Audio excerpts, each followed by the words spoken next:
It's been 40 years since the illegal trafficking of cocaine into the United States to start almost two lethal decades of what was known as the Miami drug wars.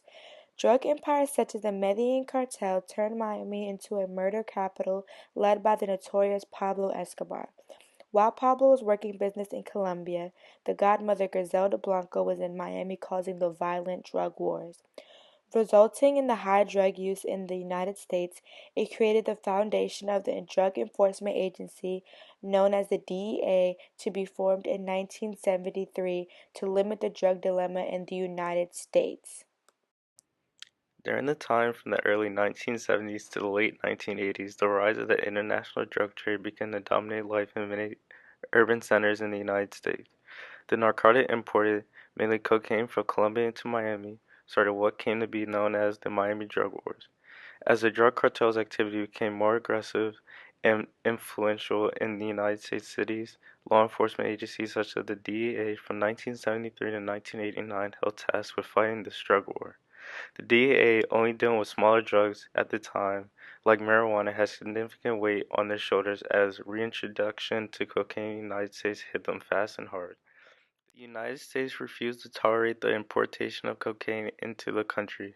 The U.S. government would take on most of the cartel and diminish the problem by the early 1990s. So to my young friends out there, life can be great, but not when you can't see it.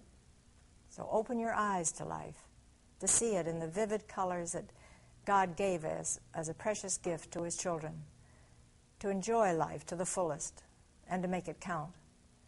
Say yes to your life, and when it comes to drugs and alcohol, just say no.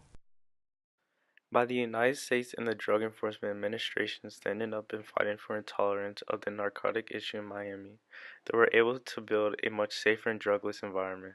As their activities went on, they became well known by the law as the DEA. Good evening, welcome to today's show. I'm your host, Esteban Ramirez. Our top story today is an interview with Griselda Blanco, a woman who grew up in poverty, Colombia, turned sinful and became one of the most infamous kingpins in human history. She's being interviewed via phone call as she remains in Miami-Dade Penitentiary. Thank you, Esteban.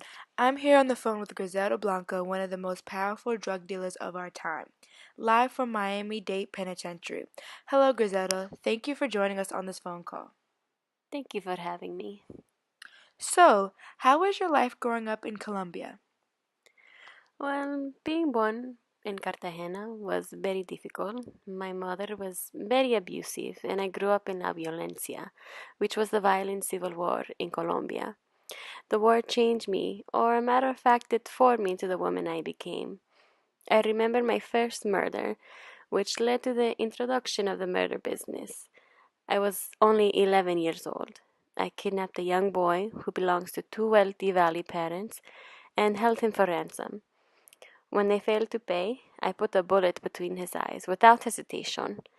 What was worse was giving up to prostitution to support myself. Until cocaine came into my life. And how did you become involved in the narcotic business? Well, when I first came to New York, I experienced what the drug world offered through my first husband's friend, Alberto Bravo. I was around maybe 20 years old, bringing in hundreds to thousands a week, and I became involved in the narcotic business. What I would do is create false bottom suitcases to smuggle drugs from Colombia and use women as the mules. We moved to Miami to expand the empire with the help of my sons, and we controlled the city. We showed no remorse and we showed no fear. And can you recollect your first shipment of drugs that you sent to the United States? Yes, the first shipment came from a group of women, about 5 or 6 of them. Each was carrying a total of 9 kilos of cocaine in my underwear design, and it was too easy, no problems at all. And can you tell us about your underwear design? Oh, yes, it was simple. I would just take underwear and sew the cocaine pellets into the underwear. Very unnoticeable and very effective. And how profitable was the business for you in the beginning? Oh, it was very profitable. I was moving about 20 to 30 kilos a month, and as time went on, it turned into 300 kilos a month. How vital was Pablo Escobar to the cocaine business?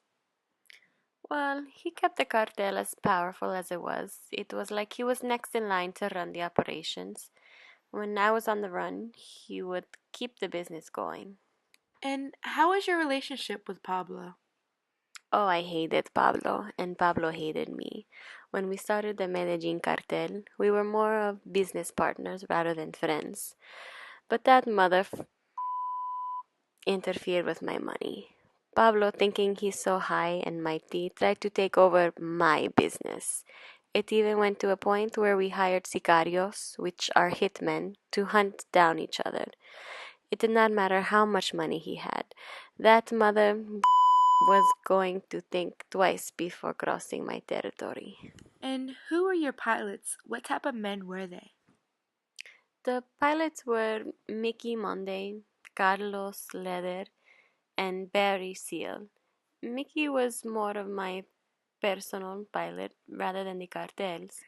He and Carlos were the same, just a bunch of criminals searching for money. Barry was a different character. He was just a normal pilot, but he always talked about his family. Always. What would your average day for you in your line of work? Eat, sleep, sell, and hunt if anyone got in my way. Okay, well, thank you, Griselda, for your time. Back with Esteban with more coverage about the Drug Enforcement Agency.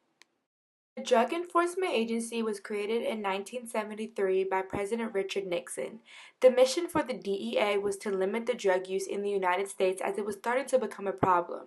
A few years later, the extradition treaty between the United States and the Republic of Colombia was signed by Ronald Reagan on September 14, 1979. The purpose of the extradition treaty was that it allowed any criminal that was convicted of a crime would be extradited to the United States, which many Colombians were against, like Pablo Escobar.